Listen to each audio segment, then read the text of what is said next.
right, welcome back to the In My Beach Boys Room podcast. I am Adam Schreiner here talking with Matthew Hartz about the Beach Boys, and we're talking about 1970. If you want to check out our social media stuff, you can go to Matthew Hartz Music on Instagram, YouTube. You got to get on YouTube, and you got to check out the visuals that we got going on behind us. We are in the 1970s room, and I got some cool pieces behind me. You've got the 76 through like 78 stuff behind you, and then I've got this like 70 through 73 over here. Yeah, so if you haven't got on YouTube, hop on YouTube. If you're Beach Boys fans, you'll love the visuals that we got going on here. And you can just type in Matthew Hart's music. It'll pop right up. Subscribe. Do all that stuff that helps us out. And then we have a Patreon page that if you just want to donate to the cause, to the Beach Boys, Matthew Hart's In My Beach Boys Room group here, then, or if you want to donate to the Matthew Hart's Beach Boys, In My Beach Boys Room podcast, then hop on and you know, throw some dollars at us. Okay, and if you notice at the beginning of this episode, Matthew did a little rendition of All I Want to Do. And we're going to keep this consistent with all of that was on the last episode, the first episode of season 2, and this is the second episode. And we're going to keep this consistent. Matthew's going to do a cover on every episode, and you can go to YouTube and watch that cover video independently from the podcast as well. So check that out. And then now let's get right into this thing. We got a lot to cover. Yeah. Okay, so something happened to me with this Sunflower album. I got blown away. And what I know that seems a little weird because we did do that bonus episode with Phil Flows, but you know, when you kind of were going over some of the songs in Phil Flows, the Phil Flows box set, I didn't really, and this happened a lot in season 1 where you would tell me something about the music and then I would either listen to it after the fact or I wouldn't listen to it at all. I'd be like, oh, I need to check that out, and I wouldn't do it. But this time we decided, hey, you told me to go, check out Sunflower, check out Surf's Up. I think it wasn't me. You said, was it my idea? Yeah, you and we said, oh God, you'd heard a lot of it, or some of cuts. I knew that you knew Forever and yeah, Forever, but honestly, Forever is the only one that I really recognized. There was I know I played you a little bit of All I Want to Do because that's like a lot of times my favorite all-time song. Yeah, and so maybe there was some I played you a little bit of This Whole World. Yeah, and maybe there was, some like subconscious stuff, but man, when I listened to this album, I just got floored. I haven't been moved by an album or been obsessed with an album from any generation in a long time, and that's so cool. I can't tell you. I texted you the other day or yesterday, and I said, I can't even listen to Surf's Up because I can't get off of Sunflower. Yeah, we said this one's going to suffer a little bit in the Surf's Up area because you just basically kind of didn't get to Surf's Up. I didn't get to it. Yeah, I didn't give myself enough time, but we got to get this episode recorded and out. So well, I have questions on every song, and I want to get into some of the deep, music tracks of the record, but I kind of want if you will go into the beginning, like leading up to the production, the recording of Sunflower and the process itself, and just how about this? The album gets released in August. So I'll kind of take August of 1970, Okay. August of 1970, and so we've got that much time to kind of lead into it. Brian has his vitamin shop / health food store, the Radiant Radish. And this is just this has started in '69 with a cousin, Steve Korthoff, who also works with the Beach Boys, who's on Audrey's side of the family, and then another buddy, Arnie Geller, who's friends since the wild. But anyway, the three of them opened this health food store in West Hollywood. Okay. I went and stood where it used to be one time just to try to get a vibe, but it's called the Radiant Radish. It's kind of a cool name. Oh yeah, and Brian was known to be in there, and sometimes late at night in his bathrobe. So that was one of his main things about this time, right? Okay. Not just that, and I think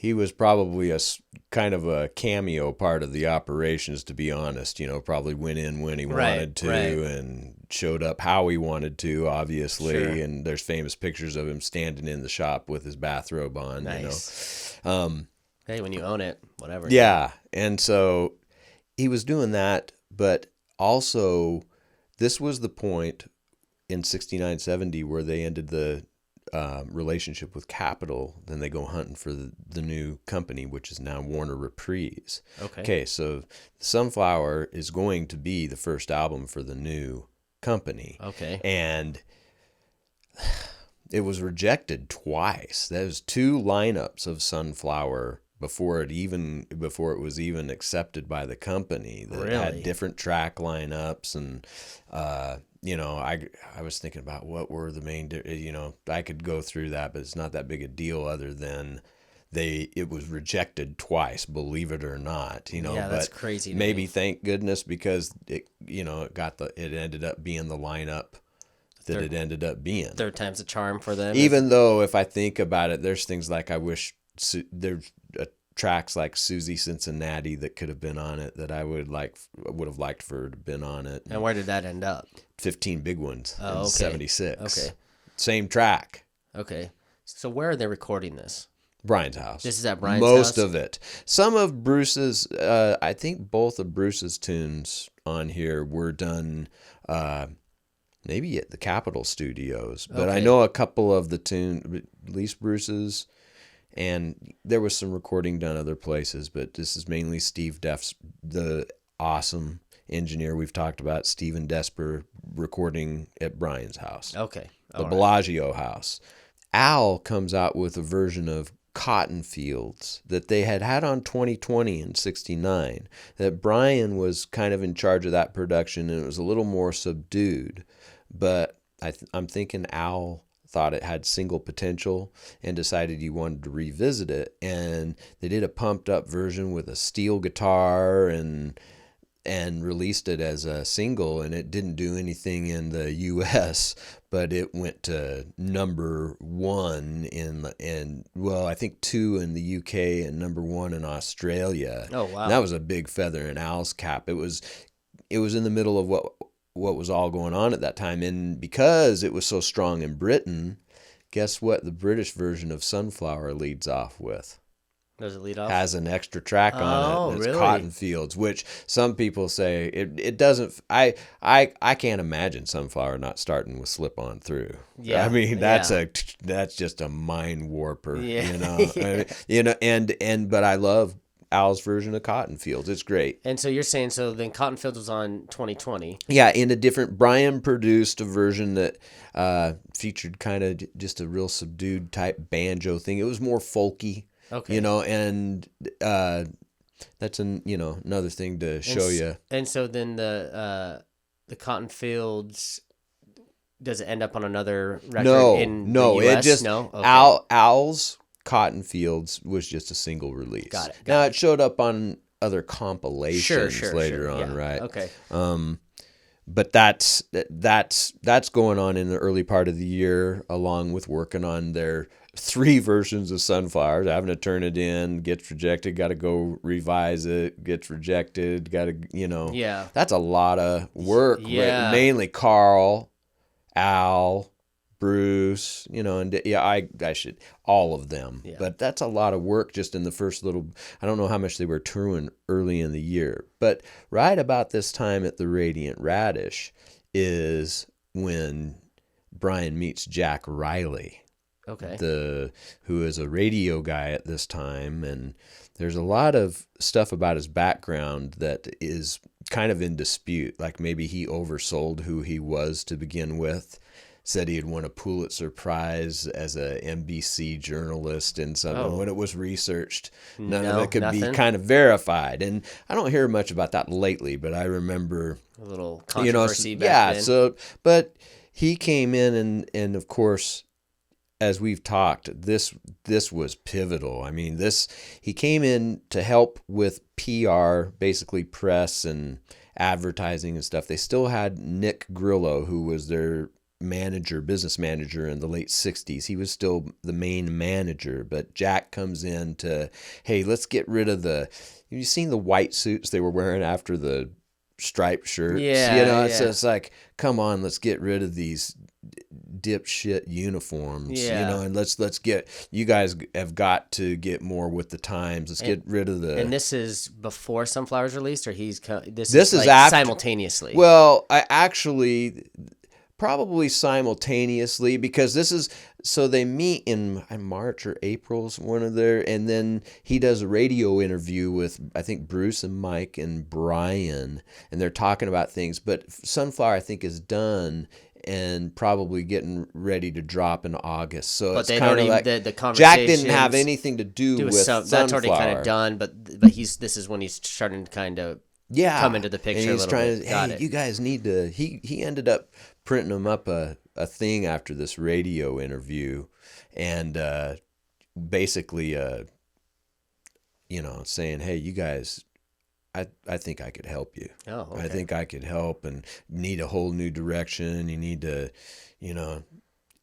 image, right. Even music, what was being played live in concerts, what kind of concerts they were doing. I mean, It was just thinking to do it. So that's just the beginning of this moment, because he's such a big part of the next few years. So should we get into Sunflower before we move on? No, because we've got to still stay with, this is before Sunflower. Oh, okay. I want to talk about a very, very little known piece of Beach Boy history in, I think it was March.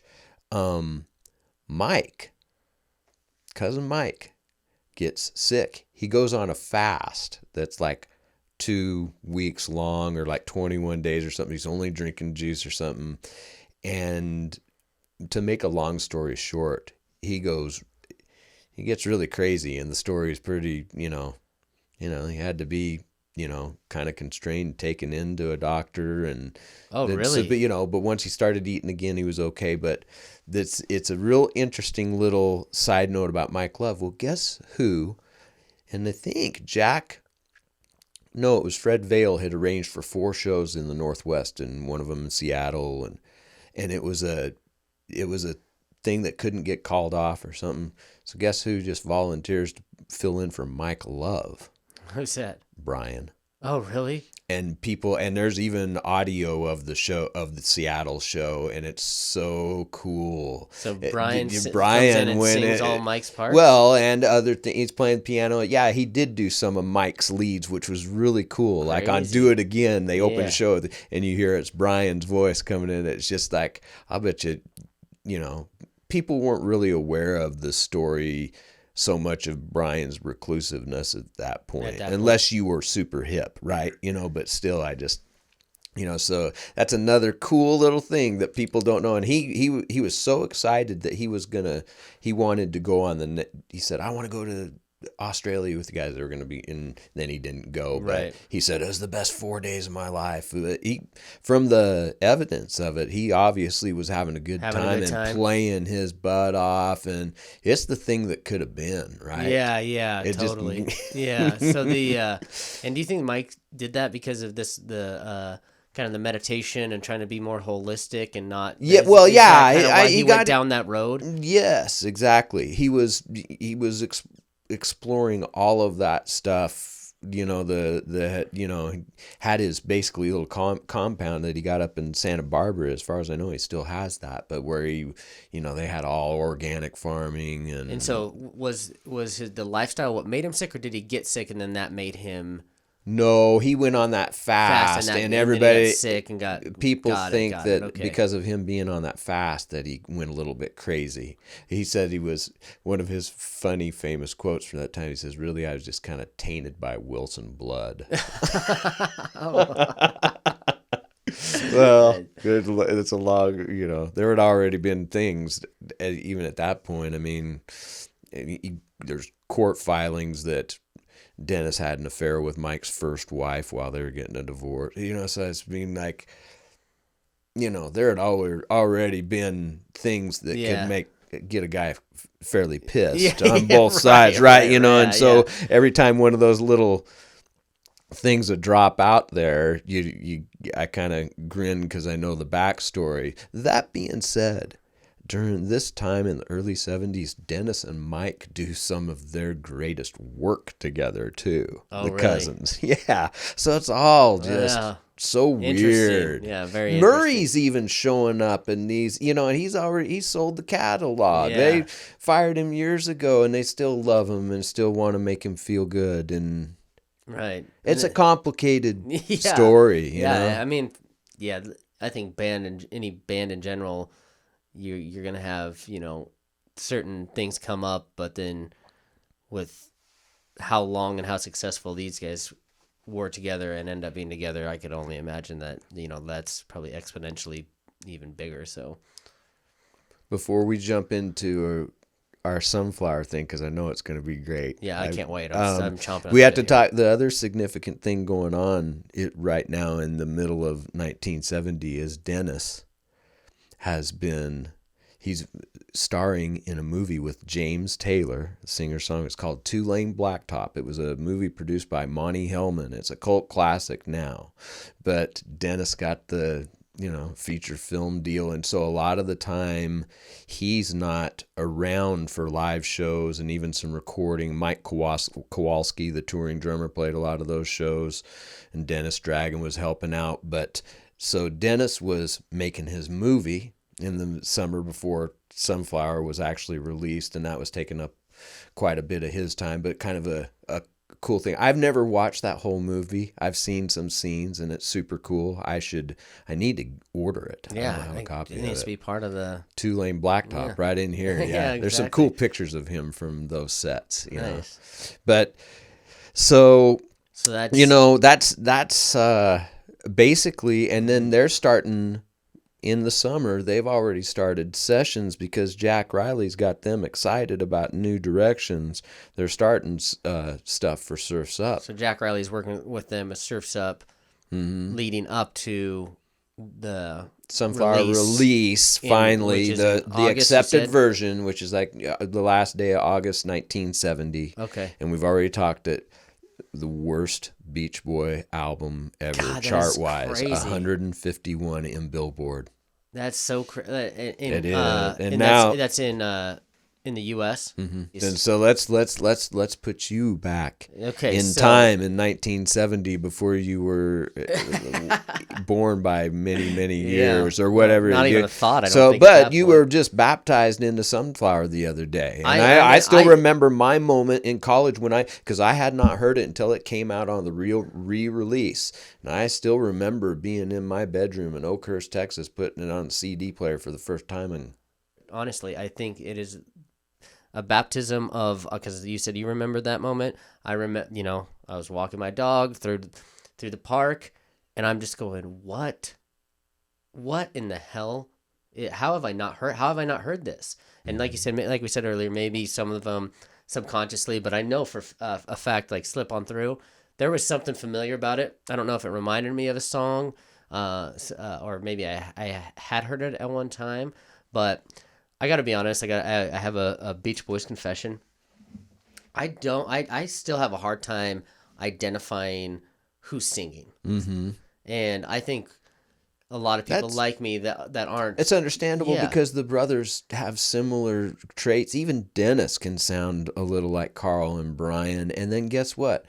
Al was trained himself to sing like Brian, to cover him on the parts in the early tours and everything. Bruce the same way. Come in, sing like Brian. I don't need to be too hard on myself. No, about that. Okay. Lots of people have a lot of problems, and there's even times you can't. Even when Mike is singing in high registers, I found myself thinking, "Wait a second, that's Mike." That's Mike. So I'm gonna, as I go through the songs, I want to guess who's singing. And good. And you okay. So, I don't care. You all can. And judge you don't me. know. Don't You care. don't know who wrote them. I don't know who wrote. I want to know. I don't have any clue who wrote them. I could guess, but it would just be a dart throw. Where the singing, I can actually kind of try to figure out. Right. But yeah, because I do want to know who wrote it as well, just so I can connect a little better. And the other thing too is I know, just when you see someone perform, you have that mental image so you can see them singing it. Where I don't think I've seen any of these songs performed. Like, so I have no point of reference. I'm just basing this off of literally like this, the small knowledge I have from season 1 and just growing up listening with my dad, which back then I was just listening. I wasn't really listening intently. So my guess is Dennis on Slip On Through. And it's his tune. It's his. He wrote it too. And is he got Fred Vale, who was long time involved with them since the early '60s on concerts, but was involved in management too, trying to sell Sunflower on success. But he says Denny had 3 possible with Slip On Through. If there's another one, don't if it's on. Okay, okay. There's 2, but you'll get one of them. So that's one. Obvious. This is one of them. This is Dennis is singing. I know forever. Dennis is singing, and Dennis wrote the tune, and I mean, yeah. And actually, probably a good point to bring up when we say write. Like, I know that, we're not just talking about lyrics. We're talking about musical mostly arrangement. With the Beach Boys, you're talking mostly the lyrics, even though sometimes they're fantastic and very incredibly artistic. That's usually last on the food chain with the Wilson brothers. Right. So when you say Dennis wrote it, you're talking about the guitar and the piano. Oh, the piano. Okay. He wrote all the music. He wrote the music for the song, and Greg Jacobson, I think, is credited on Slip On Through too, as he is on Forever. A lot of the lyrics he helped with, but no, most of the music is Dennis's. Oh, okay. And then, he's not, getting other people to play some of it, but so Dennis wrote the music. And I'm not sure how much Greg Jacobson actually writes music, but I know he's a lot of help on the lyric stuff, and longtime collaborator of Dennis's from this point. I mean, this is what all I could think about with this song was like what you call a stomp and jam. Like, and that is this what you would call a stomp? Like it's got that kind of stomp and jam feel, or this is one. It's just like a jam to me. Like I just like. Yeah, well, it's just like a. It's just boom, boom, boom. It's got that cowbell in it. Yeah, it sounds like some other hot band from the early 70s. Yes. That's why I said when I first listened to it, is this the Beach Boys? Because I've heard other music like it. Exactly. Like almost like Santana is the almost Latin feel to Slip On Through that kind of comes through too. But it's just, it sounded so much like other groups of that time. It's like, here's how contemporary the Beach Boys could sound. Right. No, that was maybe that's why I felt like I've heard this before. Yeah, me it's too. So fitting for that time. I think I felt that I had heard Slip On Through before too, but I hadn't. Right. So, first instance. Okay, so then we move into This Whole World, and is this Carl singing on this one? It's Carl singing. Yes, okay. 2 for 2. Yeah. And did he write this one? This is Brian. This is one of Brian's unknown, kind of an unknown gem. Daryl Dragon, who's playing a lot of piano on this, who's the captain of the Captain and Tennille later on, right? He talks about this song specifically. He says when he talks about comparing in an interview the Beatles, the complexity of the Beatles music to Brian's music, and he often use this as an example. He said, I've never heard anything by them that goes through this many key changes, this many. It's just crazy. Yeah, well, and it just the whole thing. I mean, I know I just asked if Carl wrote it, but it definitely felt more Brian. Honestly, like I think the only reason why I couldn't get off of it maybe being Carl is because he sings it. Because he's singing it. Yeah. But yeah, the feel on it, the message. I feel like Carl is Brian's voice a lot of time anyway. I mean, God only knows, good vibrate. Yeah. Carl, so much of him is interpreting his brother's vision. Sure. And so this is one of those ones that the feel is just so. Oh, it's just so palpable, like I just... I love the guitars in it, and there's two session guitarists on it. The guy, I can't remember there's the guy from Bread, and then a guy named, I think, Jerry Cole, but they've got some beautiful arpeggiated guitar work on it that on the Sunflower version that was released, Brian mixed that stuff way low, and I knew it was but that with all the feel flow stuff, you get to hear all the sessions, and so you can hear what the guitars are really doing. So we got the 2 guitars on there. And there's a lot of stuff. There's bells on it. There's I mean, that's one thing that I noticed about this album. I mean, not compared to anything, but the imagery I got while listening to it, maybe that's why it was so. I got so obsessed with it over the last couple of days is because it's just like there's just man, the imagery that I get is I just haven't had that in a while. I mean, I can't honestly tell you the last time, but it just is it really like took over more than just hearing it. It's just a Right. full experience, immersive experience in this music. And I know we talk about it, but it's one thing to talk about it. It's another thing to experience, and have an experience like I'm this. talking about Stephen Desper, the genius who engineered these things. And even back then, Sunflower, first of all, they were using cutting edge microphones. And the back of that album cover says, it's got like here's all the artillery we're using for this baby, from the exact types of microphones and the tape machines. But he also mixed this thing for what he called a quadraphonic sound, which is a 4-point speaker system that you could still get a piece of equipment from him and listen to these in his. They were revolution. They sound pristine stereo, but a big reason for all of that imagery and I feel like is Stephen Desper, and his mixes are so kaleidoscopic and full and cover a big panoramic spectrum of. I feel what you're saying, I guess, is what I feel like a lot of that is. It's so the music's vivid on this thing. Yeah, it's vivid. Exactly. It's not the tracks are. Compare it to Pet Sounds and mono, and with all those brilliant, I still love that, but that's very muddy and mid-rangey. It just does not have the clarity, although it's done completely differently. So. Right. Well, and nothing, I've I listen to Pet Sounds and those albums, like you said, it's even hard to compare them sometimes, but it just didn't. Pet Sounds didn't hit me like this one. This one did, and even it just I don't know. I'm still just so in shock that I hadn't experienced this before. So that was This Whole World, and then we go to Add Music to Your Day, and that's Mike singing. Actually, the lead vocal is rotated to everybody in that song, with the exception of maybe Dennis. Really? Mike starts. Okay, so he starts. That's actually why I think I went with Mike, because you definitely are here. Yeah, and it's yep. And then they rotate through. No kidding. Wow. Yeah. So it rotates. I think it just doesn't hit. Dennis is the only one that doesn't get a line. You know what? Actually, I was gonna ask about this too, because on the breakdown, I think it's Carl. Does Carl do the vocal breakdown? Day is finally over. That's Brian. Oh, it's Brian. Yeah, but Carl has some. I thought there might be another breakdown that you're talking about that is Carl's line. I'm trying to think just off the top of my head. No. Well, that makes sense with the rotation through, and this song, kind of.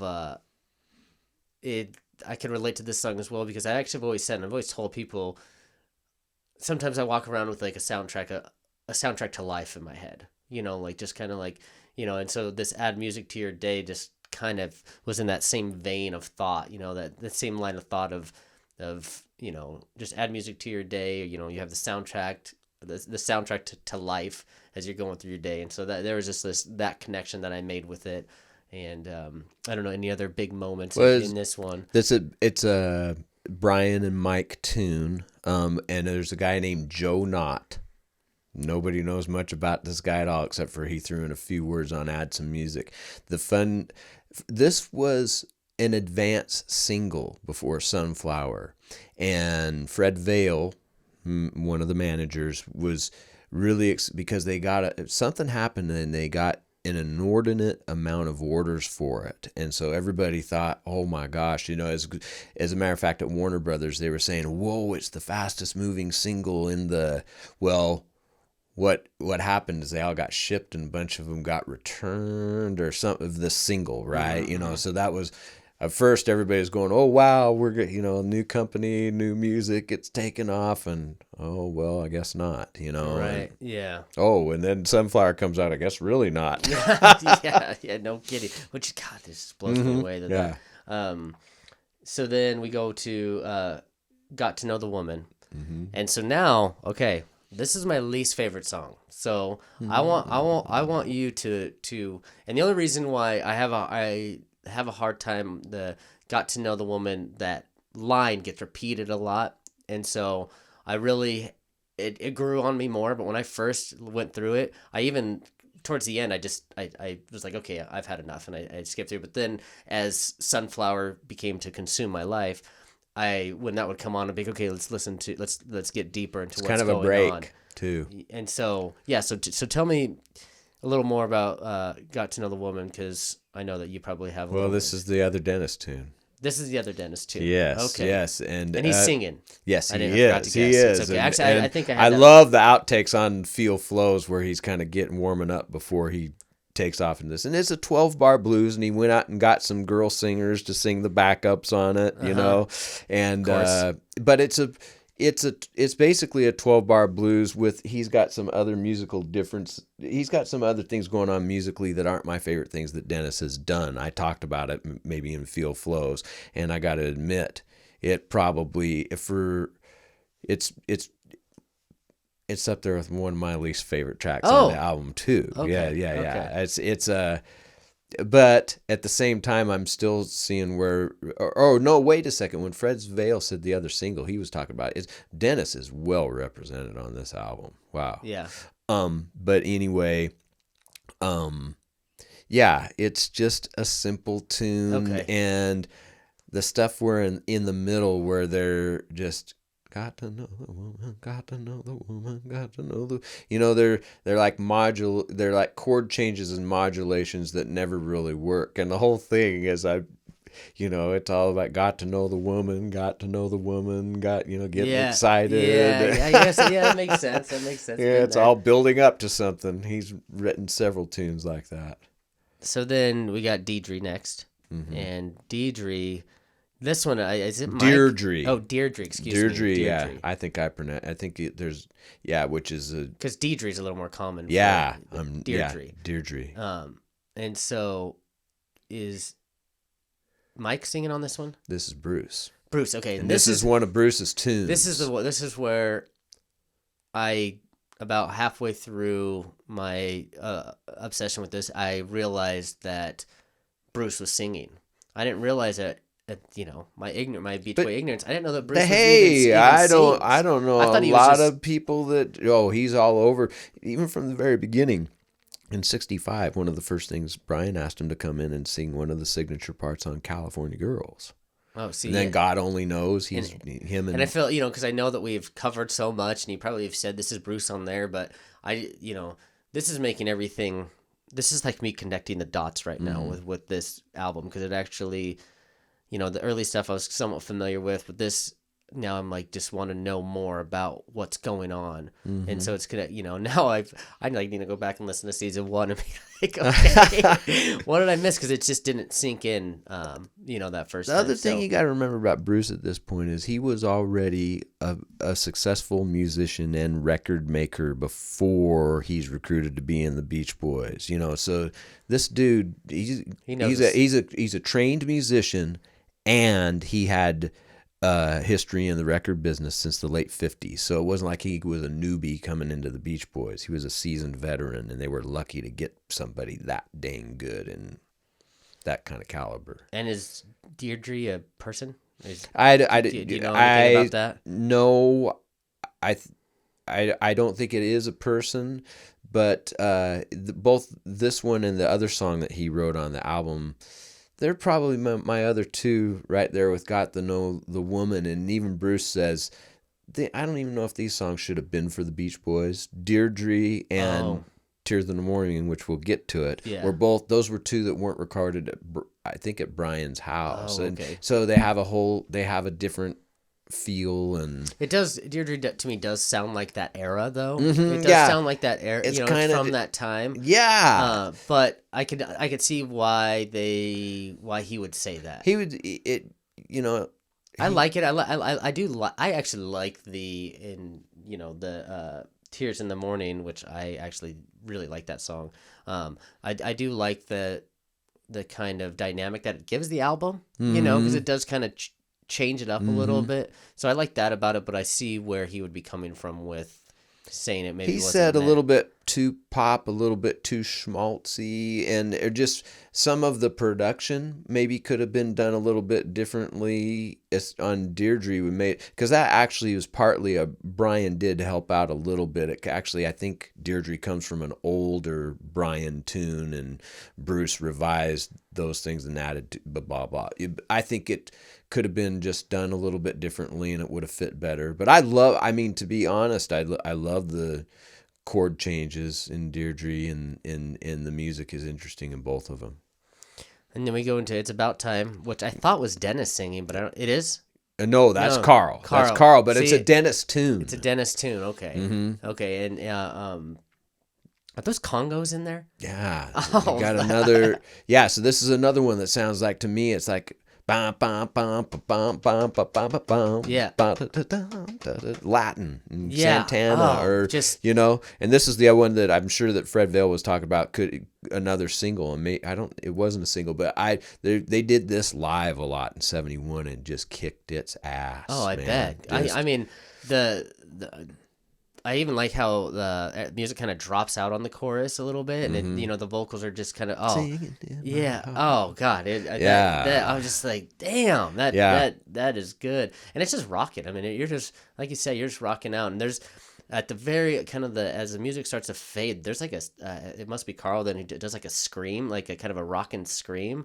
That I was just like, oh, like that is, like it's real subtle, but it's like, oh man, one of those things that you kind of a glimpse of maybe how they had a part in writing the music on this too. That's important to say, right? Because anytime they're all absolutely. Who would think that Al was involved in writing a rocker, like just a hit you over the head rocker? I guess a lot of people would think that. Yeah. So then we go to Tears in the Morning, which not necessarily. I actually love that one. No, it's a great tune. It's a great story. I think it was the next single.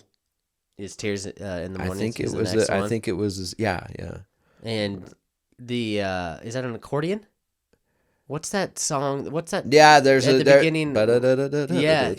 Yeah, there's a accordion or an accordion-like instrument, but that does sound like an actual accordion. Okay, yeah, because I mean, and then strings, and he talks about being in Europe, and then accordion totally gives it this like European feel. Like, I just thought the production. It makes sense that he doesn't think it fit very well on the album, but that. I mean, it's good music. Oh gosh, it's good music, and vocally or lyrically, man. I mean, I've someone who sadness for me. I mean, it's always in the morning. It's always worse in the morning, right when I wake up, and then you press on. So the lyrics hit for me. The music, I love the music on it. Now all I want to do. I have Mike, a playlist Mike, right? with Mike singing, and it's a Brian and Mike tune. And this is the version that you did on the beginning of this podcast. And and Brian disappoints me on this one. Why is that? Not because it's one. The only quote I've ever seen is that, "Oh yeah, that's just a little simple tune I wrote." That's all I've ever heard him say about all of it. It's kind of simple. Oh, like that's all he's give. That's all you. That's all I give you about that. And then Mike says he's really proud of his work on it, and I would say it's some of his best lyrics. And he's singing in a higher register than he's singing in kind of his high tenor, and it's very affecting. I just love that. But the chord changes and the music are so special and hypnotic that it's so just good. I have there's a 1969 demo version on the Feel Flow. No, it was on one of the other boxed things, and then there's the acapella version, and then the track with just the background vocals on Feel Flows, and then of course the track. I've got all four of those on a playlist, and I'll just put that on repeat, and I can listen to that for days. Yeah, this song too. I think it was maybe in the Friends episode in season 1 where we talked about kind of the dream pop stuff. This song this was the one that you when we first talked about this song. I mentioned dream pop, and then I went and played you just the very beginning. You go, oh yeah, that's what we call dream pop. Okay, yeah, because this could be a dream pop smash today. Like this is like the original dream pop There, song. well, and history books are saying when the Feel Flows thing was coming out and the stories were written, when All I Want to Do was the first dream pop. And that makes like and I know I talked about this, which we'll get into Cool Cool Water, but Cool Cool Water and this song specifically, the fact that these were made 50 years ago is absolutely blows my mind. Like those songs, both of them could fit into in the music that is today, and it's not just fit, like would be absolute smashes. And it's so it just blows me away that this was written 50 years ago. Yeah. It's one of my, I loved it when I heard it the very first, when I was in college. I mean, and my ex-wife, Danetta, she would famously listen to All I Want to Do and Forever, and just, that's all, just back to back, and then just repeat those two over and over and over and over. Yeah. And so it made an imprint early on me when I first heard it, but it was an unknown Beach Boy track.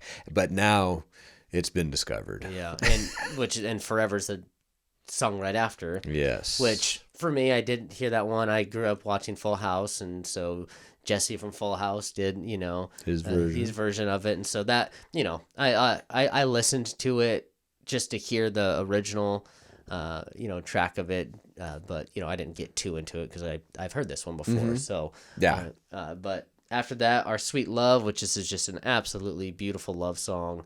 And this is, I've never heard anybody gloss over. I mean, I know we've talked about Forever. That's everybody's standout track on Sunflower. But it's only because I'm familiar with it. Right. All these other ones I hadn't heard, so they moved me differently. Where, like I said, I've heard Forever, and so I don't mean to gloss over it. I know it's a good track, I know, and well, on the box set.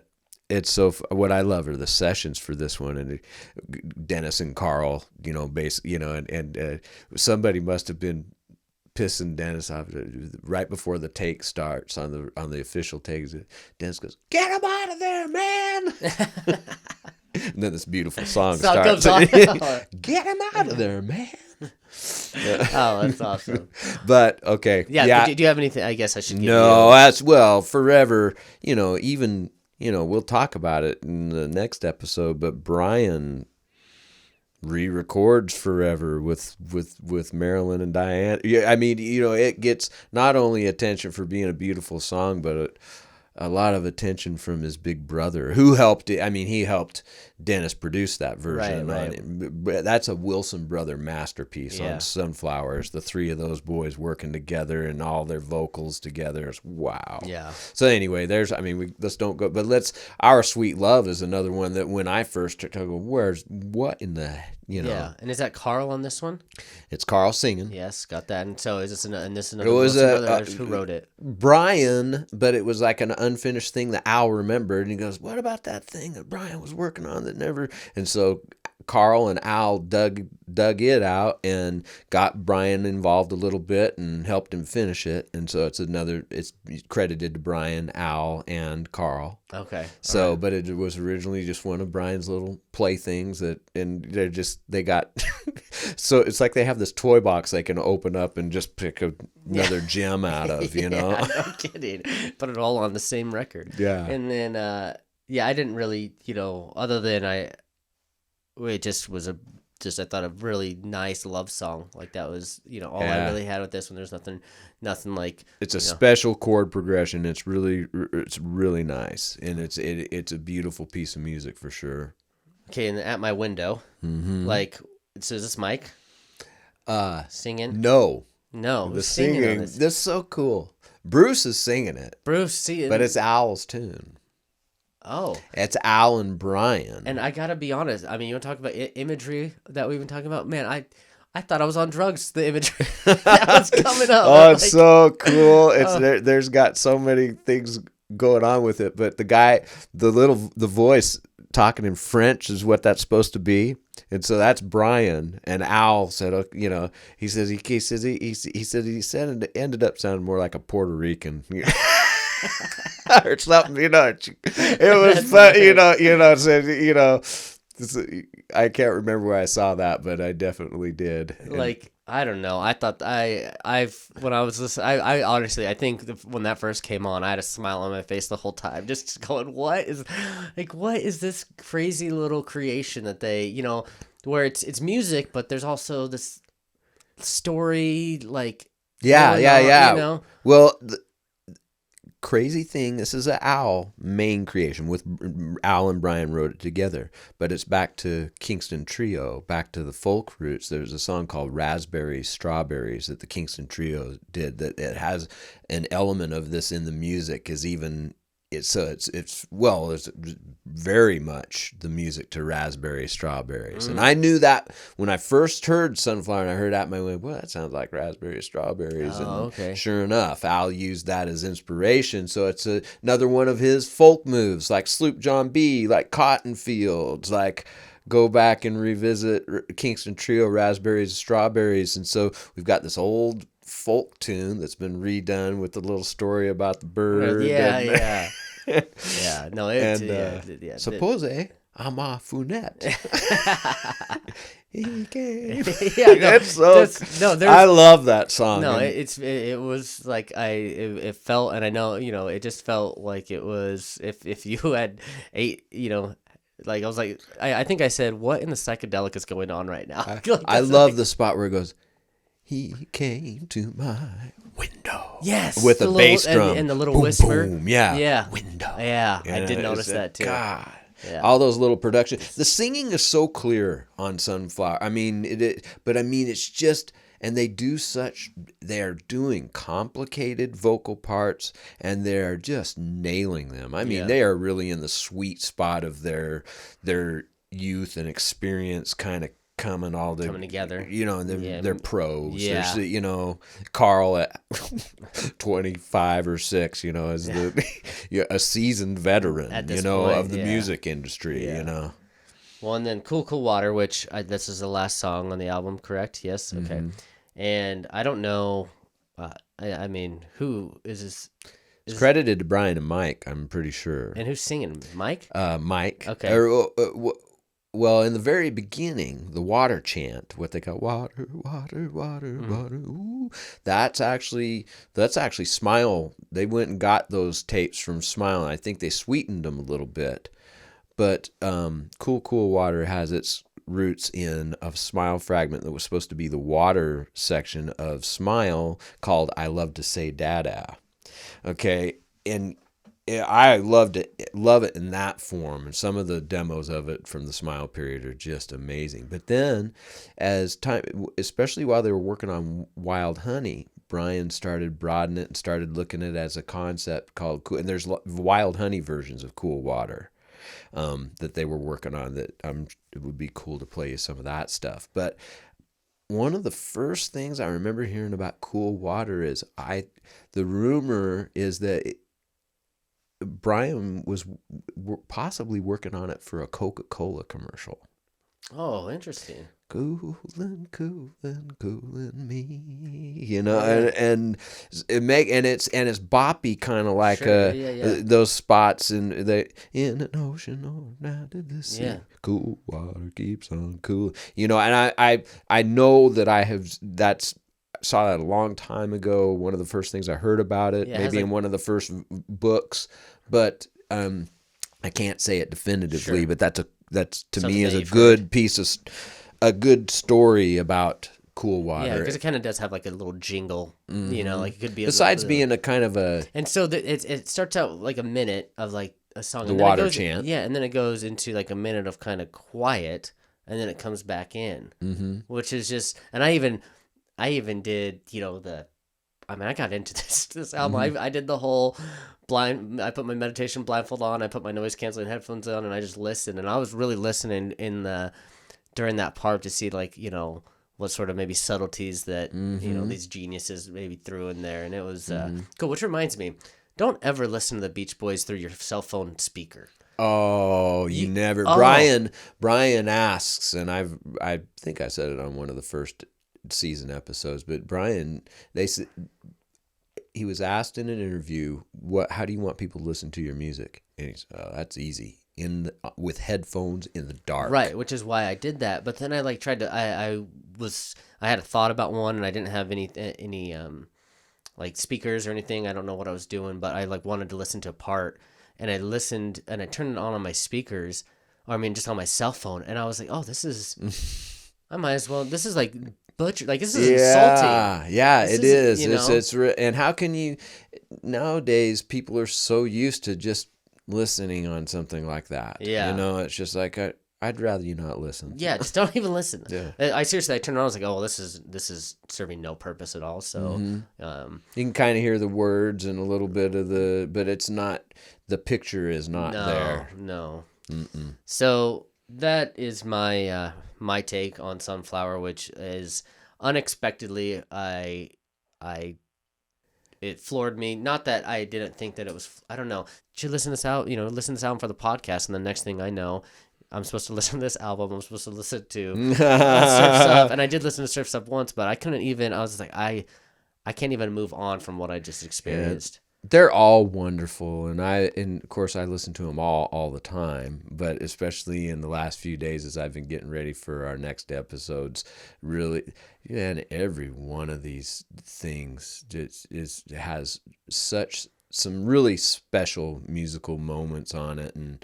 And they all were not received as well as they should have been in their time. Yeah. Even the ones that started doing better, right? It's just, they're just ahead of their time, these guys. Yeah. So Sunflower's released, doesn't do well. So now that I've got all this off my chest and you've educated me more on these songs, so now what's going on now? Okay, well, Jack Rieley is right. in there, and he's helping out, and he talks about one of the first big things they did is they played the Big Sur Festival in 1970 in the fall after, I'm not sure exactly what the date, but I know it was after Sunflower was released. Dennis wasn't there because he was working on the movie still, and Jack Rieley pointed to that moment. The Beach Boys were so well received, and the reviews by Rolling Stone that night were saying the Beach Boys were definitely the best act here tonight. Whereas 3 years before, in '67, at the first Monterey Pop Festival, Brian pulled out because he thought the people won't like, the people that are into Jefferson Airplane and Jimi Hendrix and all that other stuff are not gonna be into the Beach Boys, and so there was some of that trepidation going into this one in '70, as even Carl was quoted as saying, I wondered how it was going to go over, but then it went over really well. And we talked about me getting this, but I got it at Christmas, but that was documented that with Joan Baez was there, Chris Christopherson. It's called Celebration. Linda Ronstadt, yeah, and the Beach Boys just doing "Just Wouldn't It Be Nice" from that concert on here. But this was a first getting with the Monterey Festival in 1970, and kind of instead of dropping out in '67. Taking the chance and playing it. Jack said this was a huge step in the new direction, and working on Surf's Up and having that momentum behind him. The other thing is, I think in November, there's a club on the Sunset Strip called the Whiskey A Go-Go. Famous club down there, tiny. The Beach Boys, I think they might have done a 4-night residency there, but they hadn't played in L.A. in a long time. And they were there's a little bit of buzz, and people were lined up around the block to see the Beach Boys, and guess who was going to be there with them? Brian. Yeah. So they have all 6 Beach Boys plus the supporting musicians, and they have a synthesizer. With the synthesizer from Brian's house, they brought and put it on the stage at the Whiskey A Go-Go. Oh, wow. Brian only made it a couple of nights. He claimed that the amplifiers were hurting his ears too much, but there's lots of cool pictures of them on that tiny stage. And that was another big legendary thing, because all of the Hollywood people and everything came out to see those shows, and they were big successes, and so even though Sunflower didn't sell very good, the new direction, the Whiskey was kind of a new idea about shows to play too, with Jack, they wouldn't normally have picked a small venue on the Sunset Strip. The other cool thing about 1970 that I'll say is we talk about Dennis and Mike every once in a while getting together and doing some of their best work. And the single that Dennis released as a solo single, I think just in England, it was released as under the name Dennis Wilson and Rumbo. Well, Rumbo was Daryl Dragon, who went later on to be the captain of Captain and Tennille. I guess wanted us to do it under a pseudonym. But Mike wrote the lyrics to this, and I forever did not know until the Feel Flows box set came out that it was about meditation, because it's a stomping rock and roll tune. Yeah. That's what I want to play for you, because I think you'll really like it. And I love those stories about Dennis and Mike working together, because they famously, towards the end, they were the ones most at odds with each other. But in the very beginning, they were the ones that would actually go surfing together. Right. And I think they had an apartment together, and they were a little bit more alike than they would have liked to have, and you can just see even footage of them through all this period. They obviously, the relationship was just had so many dimensions to it. Sure. And so I just absolutely love these magnificent moments where the two guys that should have never worked together every once in a while would, and did great work. Some brilliant stuff. Great work. It's awesome. So that's 1970. That's 1970. God, I feel like I've been here forever. Well, but that getting lost in that album, and we originally planned on, let's just be honest, let's be transparent with our listeners here. We're going to go up through 73. We were going to, Holland, we were going to go from 1970 to 1973. Then even before this podcast, we didn't know how long the podcast was going to go. We were going to go 1970 to 71.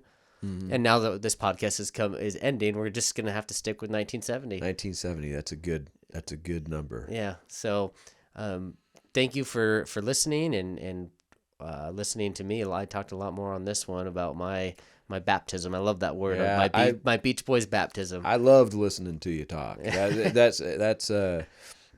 It's a great element of our path going forward. Well, and I think, it's nice having, especially when you get excited about something, to have an expert or someone who's really knowledgeable about something, to be able to say, okay, so wait, what's going on here? And because you've already been there, done that time and time again. So, it's cool. And I'll try to, I think I can let go of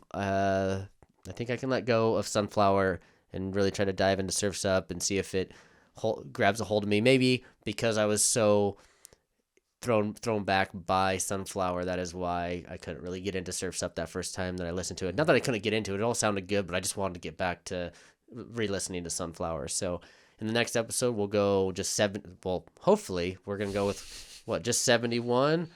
Well, so we'll see. Yeah, let's not make any empty promises here. Okay, well, thank you all for listening, and we'll see you next time.